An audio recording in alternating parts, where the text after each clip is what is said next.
அன்பர்களே வணக்கம்.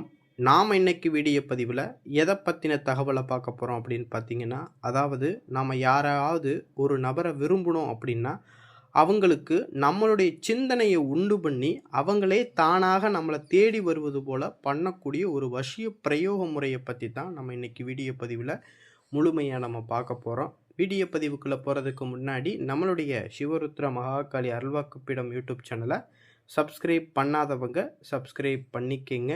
இந்த பிரயோக முறையை பார்த்திங்கன்னா யாரெல்லாம் பயன்படுத்தலாம் அப்படின்னு பார்த்திங்கன்னா, அதாவது ஒருதலை காதல் பண்ணுவாங்கள்ல அவங்கெல்லாம் இந்த பிரயோக முறையை தாராளமாக பயன்படுத்தலாம்.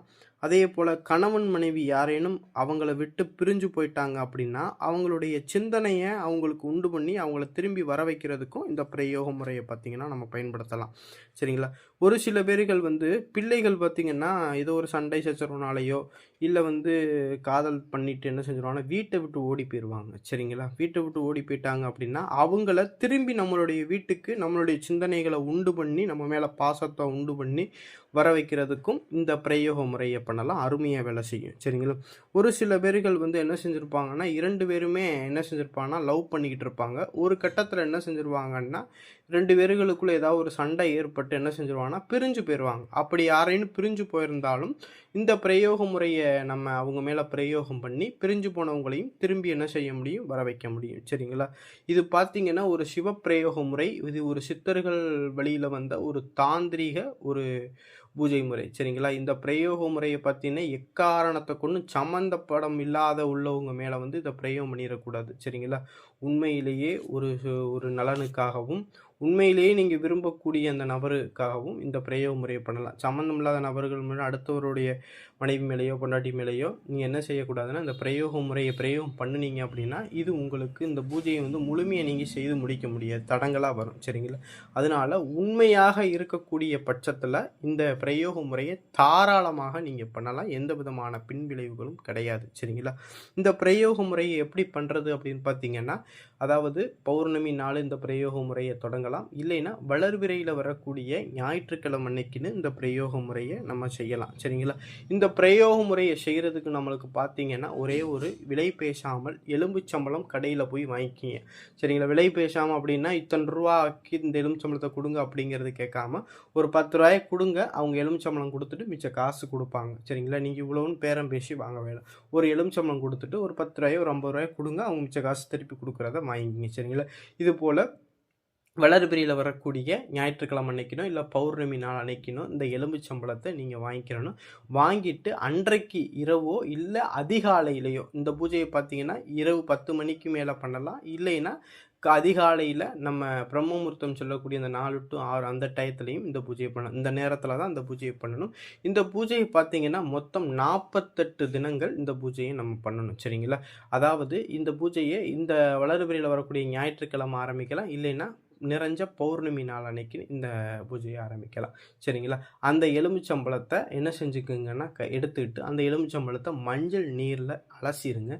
கழுவிட்டு அந்த எலுமிச்சம்பழத்தில் ஒரு கருப்பு பேனா இல்லைன்னா சிகப்பு கலர் மார்க்கர் பேனா இருக்குது பாருங்கள், அந்த பேனாவை வச்சு என்ன செஞ்சுருங்கன்னா முக்கோணத்தை தலைகீழாக அந்த எலுமிச்சம்பழத்தில் வரைஞ்சிக்குங்க. ஒரு முக்கோணத்தை தலைகீழாக வரைகிறது எப்படின்னு தெரியும்ல, அது மாதிரி அந்த தலைகீழாக அந்த எலுமிச்சம்பழத்தில் முக்கோணம் வரைஞ்சிக்கிட்டு அந்த முக்கோணத்துடைய மையப்பகுதியில் நீங்கள் யாரை வர வைக்கணும்னு நினைக்கிறீங்களோ, யாரை நீங்கள் விரும்புகிறீங்களோ அவங்களுடைய பெயரை அந்த முக்கோணத்துடைய மையப்பகுதியில் அந்த எலுமிச்சம்பழத்தில் எழுதிக்கிங்க.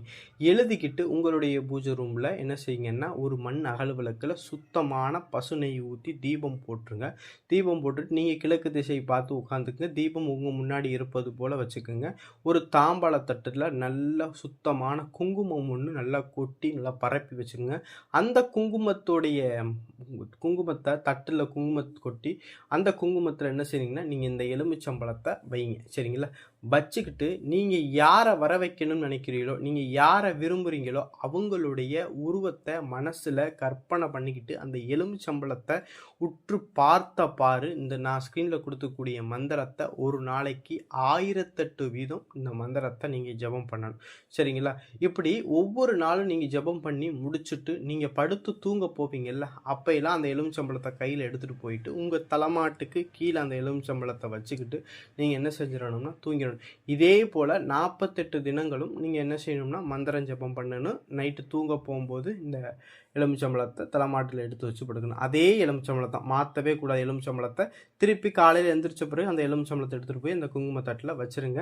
பூஜை பண்ணி முடிச்ச பிறகு அதே மாதிரி அடுத்த நாளும் இதே மாதிரி 48 தினங்கள் நீங்கள் இந்த மாதிரி பிரயோகத்தை நீங்கள் பண்ணினீங்க அப்படின்னா இவருக்கு எந்த மாதிரியான விஷயம் இதை நீங்கள் இப்படி பிரயோகம் பண்ணினா அவருக்கு எந்த மாதிரியான விஷயங்கள் நடக்கும் அப்படின்னா, நீங்கள் தலைமாட்டில் வச்சு தூங்கும்போது அவருக்கு இரவு நேரங்களில் உங்களை பற்றின சிந்தனைகள் என்ன செய்ய ஆரம்பிக்கும், உருவாக ஆரம்பிக்கும். ஏன்னா அந்த எலுமிச்சம்பழத்தை நீங்கள் தலைமாட்டி கீழே வச்சு படுக்கும்போது அவர் உங்கள் கூட இருப்பது போல் அந்த மந்திரம் என்ன செய்யும், உருவாக்கும். சரிங்களா?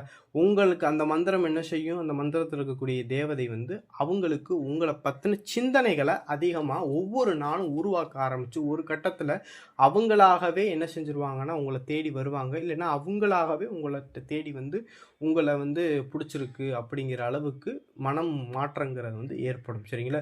இது ரொம்பவும் பவர்ஃபுல்லானது, ரொம்பவும் சக்தி வாய்ந்த பிரயோக முறை. சரிங்களா? இந்த பிரயோக முறையை பார்த்தீங்கன்னா செப்பு தகடலையும் பிரயோகம் பண்ணி பூஜைகள் பண்ணி செய்யலாம். சரிங்களா? நான் உங்கள் எல்லாருமே எளிமையாக பயன்படுத்தக்கூடிய வகையில் தான் இந்த எலுமிச்சம்பழ பிரயோக முறையில் சொல்லியிருக்கேன்.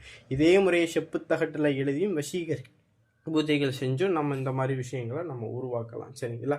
இதே போல் நம்ம செஞ்சு 48 நாளுக்குள்ளே என்ன செஞ்சிடும், நம்ம 48 நாள் இந்த பூஜையை முடிக்கிறதுக்குள்ளே அந்த சம்மந்தப்பட்ட அந்த நபர் என்ன செஞ்சுருவாங்கன்னா உங்களை தேடி வந்துடுவாங்க. இல்லைன்னா உங்கள்கிட்ட பேச ஆரம்பிச்சிருவாங்க. சரிங்களா?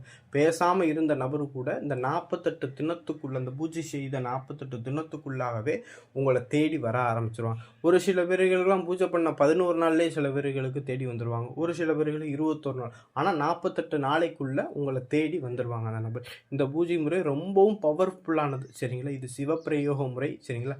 ஆனால் எந்த ஒரு சுயநலமும் இல்லாமல் இந்த பிரயோக முறையை பண்ணீங்க அப்படின்னா கண்டிப்பாக இது 100% வேலை செய்யும். சரிங்களா? இந்த பிரயோக முறை பிடிச்சிருந்துச்சு அப்படின்னா நம்மளுடைய சிவருத்ர மகாகாளி அல்வாக்குப்பிடம் யூடியூப் சேனலை சப்ஸ்கிரைப் பண்ணாதவங்க சப்ஸ்கிரைப் பண்ணிக்கிங்க. நன்றி, வணக்கம்.